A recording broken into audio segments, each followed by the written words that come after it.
मेरो घरमा आगो लगाइला भन्ने थिएन। एकैछिनपछि ठुलो हुल आयो। मैले माथिबाट पनि हेरेँ, सिसिटिभीबाट पनि हेरेँ। 10-15 जना मास्क लगाएको छ। त्योभन्दा पछाडि ठुलो हुल छ। त्यो ठुलो हुलमा मैले राम्रोसँग चिन्ने केही नयाँ पार्टीका मानिसहरू पनि छन्, केही पुरानो पार्टीका मानिसहरू पनि छन्। आगो लगा भनेको छ, गाडी लगायो, सबै डाङडुङ तोडफोड भयो। तर मलाई के लागिरहेको थियो भने धेरै पहिला भदौको ठ्याक्कै डेट मलाई याद छैन, इराकमा 12 जना नेपालीहरू मारिसके पछाडि यस्तै अवस्था थियो। सडकमा हामीहरू सबै निस्केका थियौँ। त्यो बेलामा जता जता हुल जान्थ्यो त्यो हुलले यसै गरिकन प्राइभेट प्रपर्टी, पब्लिक प्रपर्टी सबै ध्वस्त गर्न खोज्थ्यो। त्यो दिन म महाराजगञ्जदेखि हिँडेर कालीमाटीसम्म पुगेको थिएँ र मैले जति पनि प्राइभेट प्रपर्टी, पब्लिक प्रपर्टीहरू ध्वस्त गर्न खोज्थ्यो हुलले।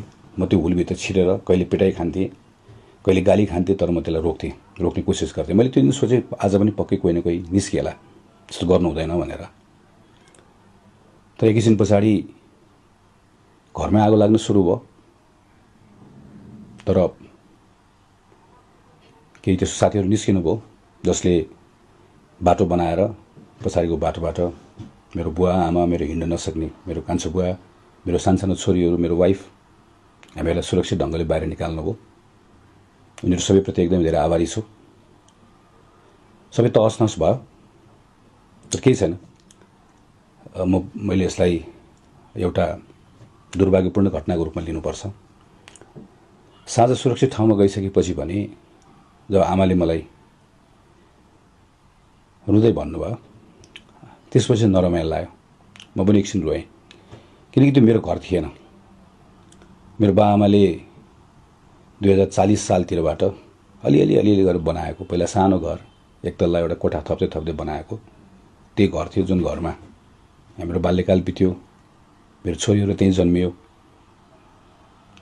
जहाँ हामीले सानसानो एउटा कोठा थप्दै गरेर बनाएको मेरो बुवा आमाको एउटा सृजना थियो, त्यो ध्वस्त भयो।